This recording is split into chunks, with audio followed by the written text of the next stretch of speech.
Hello, hello. Kusina ni Yana is born. And let me show you my first video. Spicy tuna onigiri. First time kong ginawa ito. Gumamit ako ng tuna. Of course, chili kasi nga spicy. And some cucumber.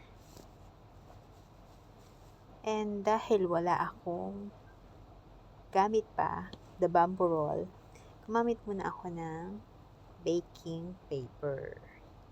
Yes, baking paper lang yan. Para hindi siya dumikit. And madaling i-roll. So, let's start. Kailangan natin siya fold ng 2.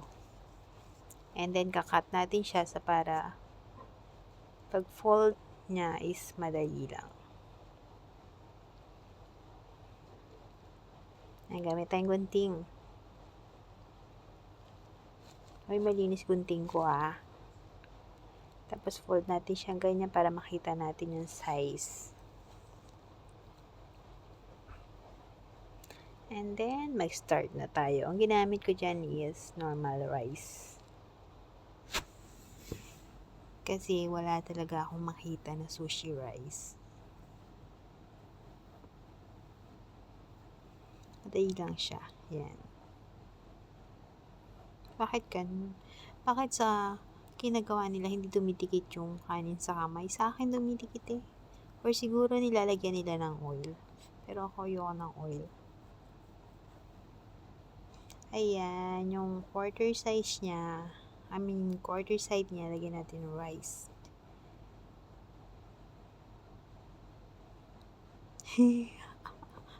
Nakadikit talaga sa gloves ko eh. Proceed na tayo sa next side. Ayan, tuna naman siya. Yung tuna, minix ko siya ng soy sauce para may lasa. Pwede naman wala. Pero mas gusto ko yun. Tapos alam nyo ba guys, pinamigay ko to. Nung ginawa ko siya, ang dami, ang laki. So, pinamigay ko yung iba. Pinamigay ko doon sa tester ko. Pag may ginagawa akong video tapos di ko makain, pinibigay ko sa kanya. Tapos tatanungin ko siya, anong lasa? Tapos mga siguro after few months, na-notice na niya. Ginagawa ko siyang tester. Cute eh. Ayan na, ganyan na itsura niya. So, pasensya, first time gumawa. Konting muna sa appearance. Yay! O, diba na-fold ko na ayos. Nananan siya pa eh.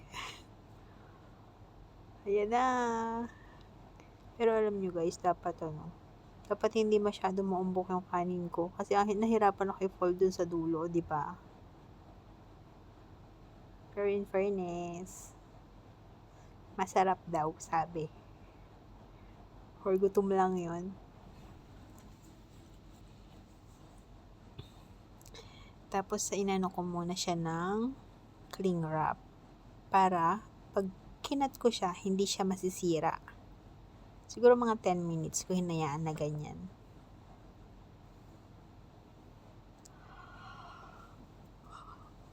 Antok na ako.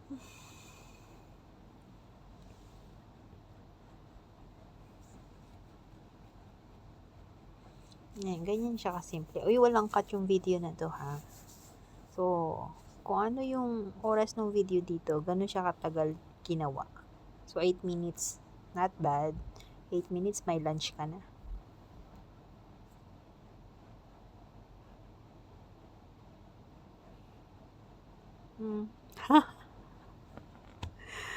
I'm sorry. Second pala to.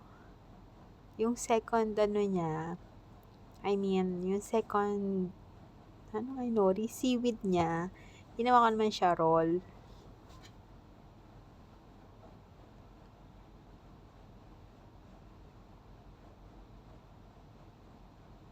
Ayan, pa-flat lang natin yung rice, flatten natin siya. And then, kasi may tuna pa yata ako dito.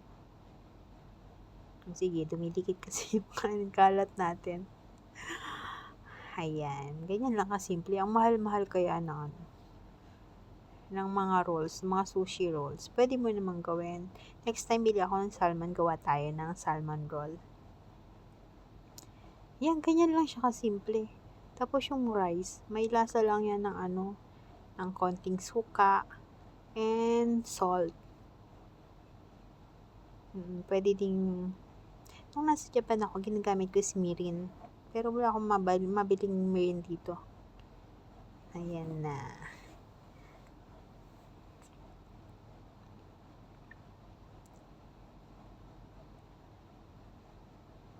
So, ganyan lang. Actually, yung chili, kasi yung tuna, diba, fish siya. So, nalagyan ko ng chili para alis umay.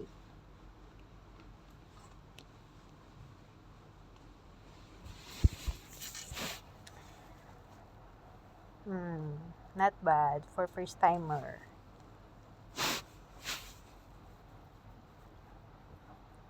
Ayan na, roll na natin siya. So, ganyan lang. Tapos, cut mo lang. Tadan! Meron ka ng tuna sushi roll. Punta ka ng restaurant, mahal-mahal kaya. Ganyan lang. Diba, nagamit na rin natin baking paper natin.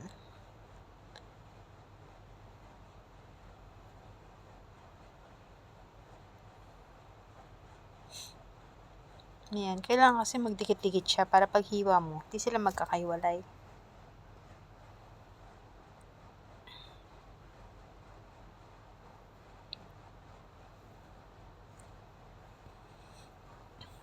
Ayan ang magic. Hindi lagyan ko ng water para pag sasara ko siya maglalak. Ayan na, cut na natin siya. O, diba ang dami niya? Kaya pinamigay ko. Tatawa talaga ako doon. Sabi niya ginagawa ko daw siya tester sa mga ginagawa ko. At least free. Di ko man siya sinisingil, diba? Ayan, nakat na natin. Alam nyo, kailangan ko ng matalim na panghiwa dito. Kasi nasisira siya yung chewy ng ang chewy ng seaweed. Yes! Yummy! Ganyan itsura niya. Ang sarap. Ayan na.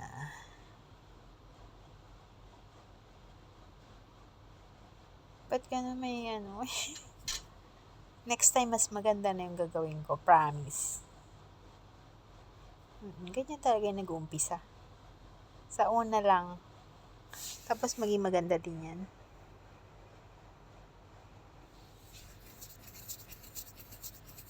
Thank you.